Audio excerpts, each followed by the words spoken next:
Préambule. Situation géographique. Arrivée en towing. Canevas et déclencheur je me visite. Piastre B, 1895, portrait. Impossible en 2020. Oui en 2021. Pas de grippe espagnole en 1918.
C'est probablement là où nous passe par-dessus que l'idée de saisir singulièrement Mingani et Anticosti dans l'esprit de Moyac Pécan.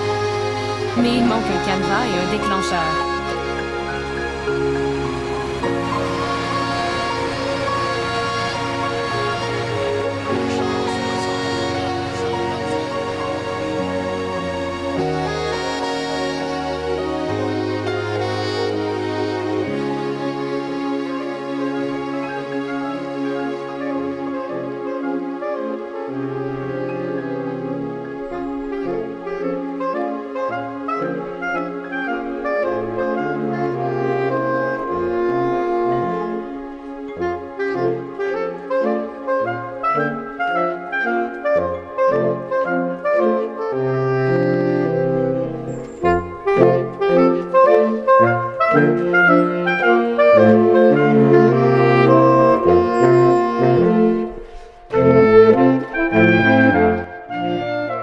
Saint-François-Régis de Piastre B, 32 000 de la Pointe aux Esquimaux en bateau, fut établi vers 1862 par Joseph Tanguay, qui habitait auparavant quelques milles plus bas.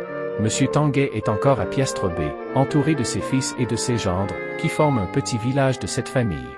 Un monsieur Warner, français résidant à Montréal, a choisi cet endroit comme place de villégiature et s'y est bâti une villa où, chaque été depuis une dizaine d'années, il vient passer quelques mois. Informé de l'arrivée prochaine de Monseigneur, il avait obligeamment mis sa demeure à la disposition de sa grandeur.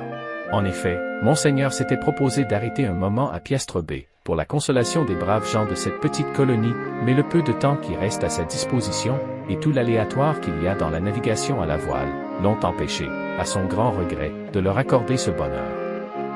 En 2020, Moyac Pécan avait planifié de pédaler vers Baie-Johanne-Bitz, pour Je me visite Mingani et Anticosti, mais le peu de beau temps qui restait à la fin de septembre, et tout l'aléatoire qu'il y a en période de pandémie COVID-19, l'ont empêché, à son grand regret, d'aller à ce lieu qui a fait un pied de nez à la grippe espagnole de 1918.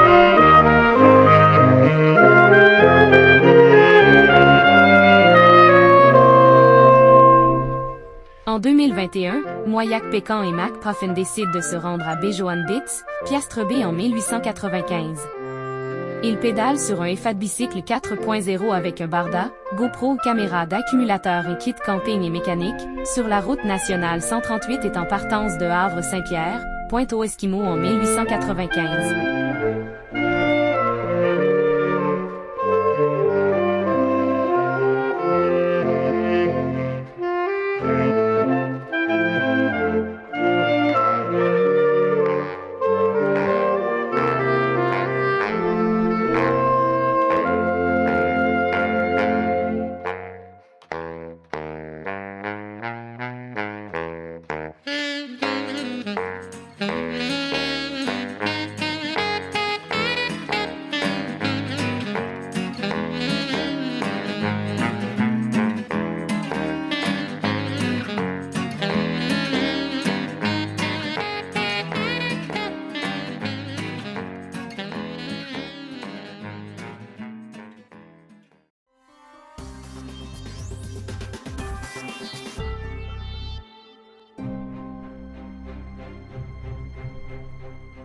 1918.